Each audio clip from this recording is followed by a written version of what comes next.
For 13 seasons, Dave Carraro was one of the faces of Wicked Tuna, a 5-time champion who seemed almost impossible to beat. Then the cameras stopped. So, what really happened to Dave Carraro from Wicked Tuna? The mystery becomes even stranger when you look at the life Carraro was living long before National Geographic ever found him. In fact, there's a lot more to this saga than what catches the eye. Today, we'll unveil everything. Let's start from the very beginning. Before there was a television star, long before Dave Carraro became one of the most recognizable captains on Wicked Tuna, he was already living the life the television cameras would later turn into entertainment. His base was Gloucester, Massachusetts, one of New England's historic fishing ports, and his obsession was a giant bluefin tuna moving through the North Atlantic. By 2014, Carraro could point to a remarkable season in 2011. He had landed 52 giant tuna, including 8 weighing more than 1,000 pounds. His largest fish was estimated at just under 1,200 pounds, a fish so enormous that, as Carraro later recalled, even getting a tail rope around it was difficult. Surprisingly, he also built a career in commercial aviation, eventually becoming a captain and instructor pilot. The connection between the two worlds was more than a curious footnote. Carraro approached tuna fishing with the same emphasis on preparation, conditions, and risk that aviation demanded. He would repeatedly check marine conditions before leaving Gloucester because a day on the Atlantic could change quickly. On one documented trip, a reporter watched him work through a fishing day that stretched into the night, with the crew eventually returning to shore after roughly 22 hours before preparing to sail again only hours later. Carraro summed up the uncertainty of the job bluntly. A million things can go wrong, but only one thing can go right. So, what did eventually go wrong? Stay with this question. For now, we'll continue with what happened next. His boat, FVTuna.com, was at the center of an actual fishing and charter business. By 2015, his operation had grown enough that he commissioned a larger 4-4-foot Calvin Beale vessel powered by a 1,000-horsepower Caterpillar marine engine. The larger boat wasn't built merely for cameras. It gave him room to accommodate additional customers for his charter operation, which was averaging about 100 trips between April and the third week of July. Carraro was willing to use technology to gain an advantage. One documented example came from Global Star, whose satellite communications material featured Carraro describing a trip roughly 180 miles off Gloucester. With no cellular service available, his crew used a satellite phone to contact another fishing vessel that was catching tuna. Carraro didn't hide his ambition. In a 2013 interview, he explained that bluefin fishing rewarded competition. If another boat caught one fish, he wanted two. If someone landed an 800-pound tuna, he wanted a 900-pounder. Then, around 2011, the cameras arrived. The villain, the rivalries, and the 5 championships. It all began with a phone call from a production company interested in making a program about tuna fishing. Producers came to Gloucester, filmed Carraro and other boats, and assembled a pilot for networks to consider. Once National Geographic picked it up, the producers approached the captains they wanted for the cast. Carraro had not set out to become a celebrity. The television opportunity emerged from the fishing business he was already running. And then came the twist. When Wicked Tuna premiered in 2012, FVTuna.com won the first season, generating a documented total of $85,950 in fish sales. Carraro suddenly had something more dangerous than a giant bluefin on his line, an audience watching every rivalry, every mistake, and every victory. His bluntness on the matter was real enough. In a 2013 interview with North Shore magazine, he explained his success in brutally simple terms. Nobody likes a winner. The more fish he caught, he said, the more resentment followed.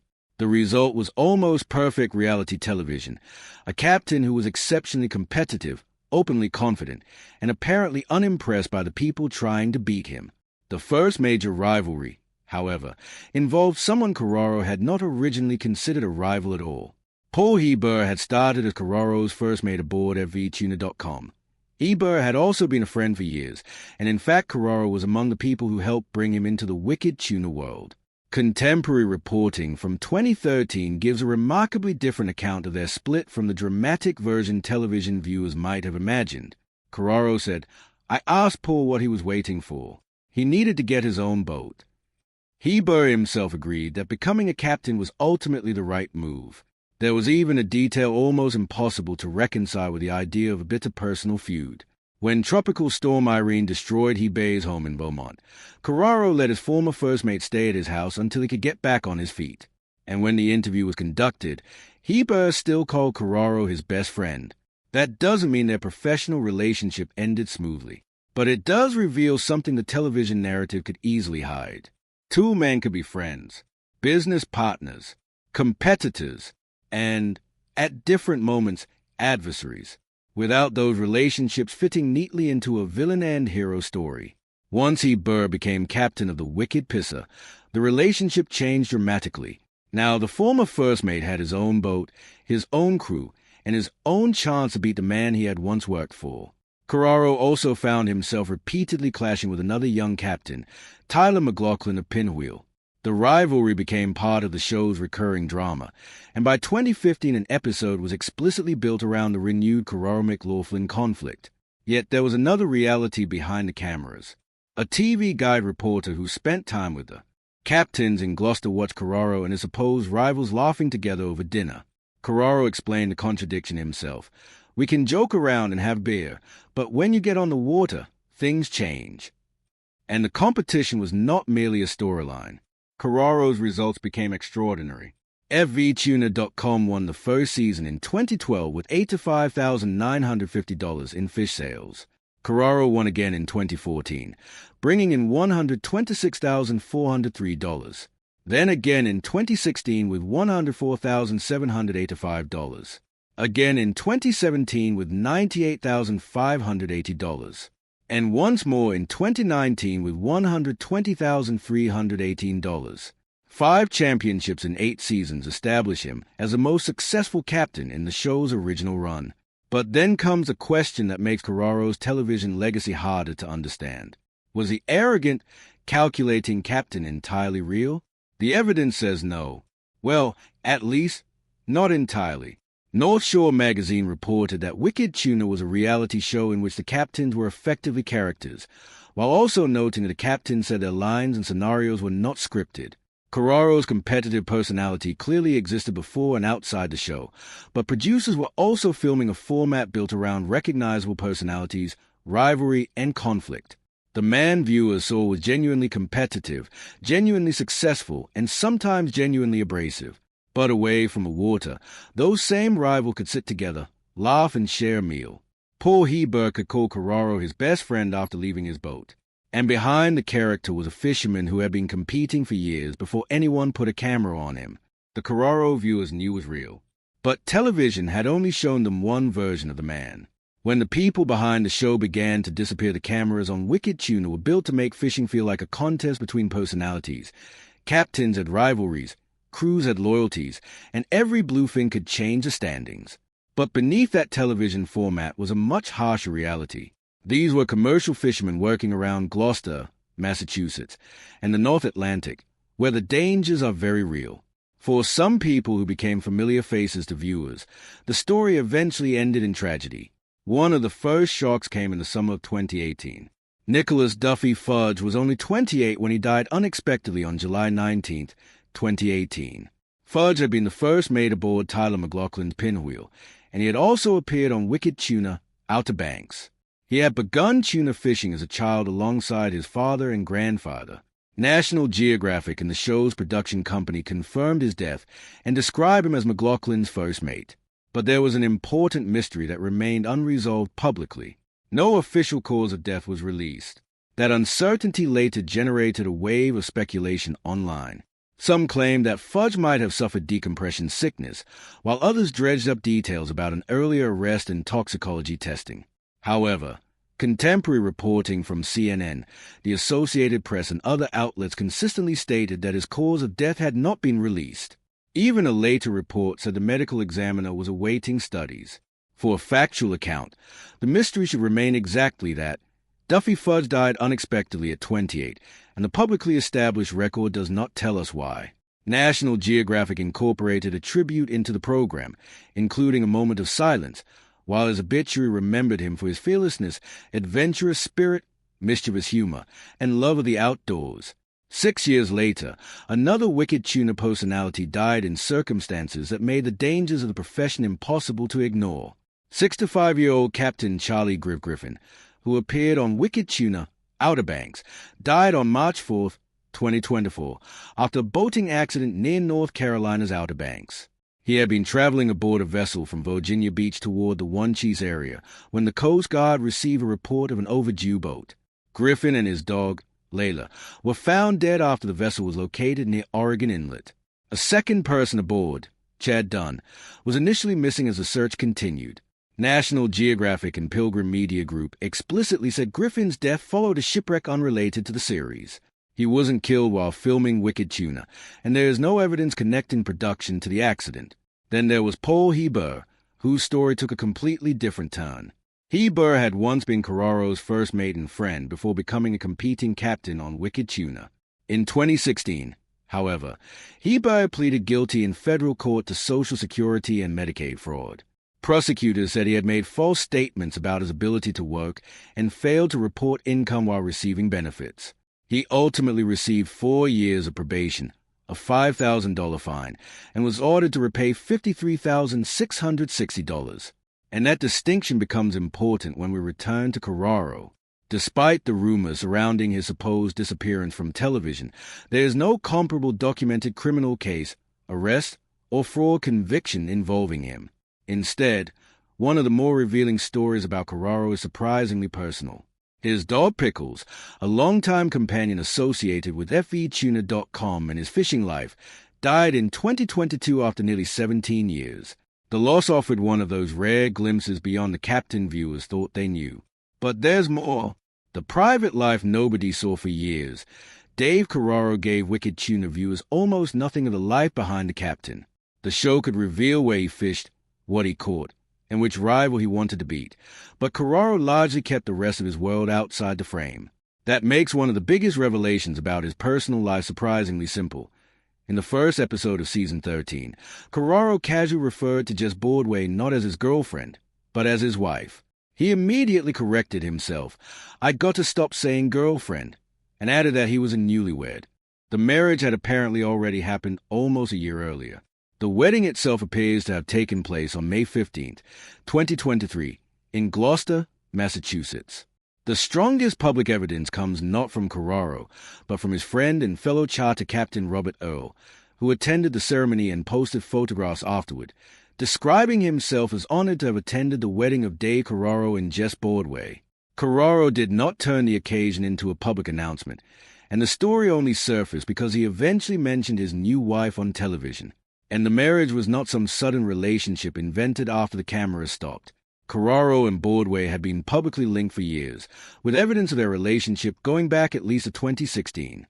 They also welcomed a dog named Calvin in 2020. Yet even as Carraro's television profile grew, his personal life remained remarkably difficult to reconstruct from reliable sources.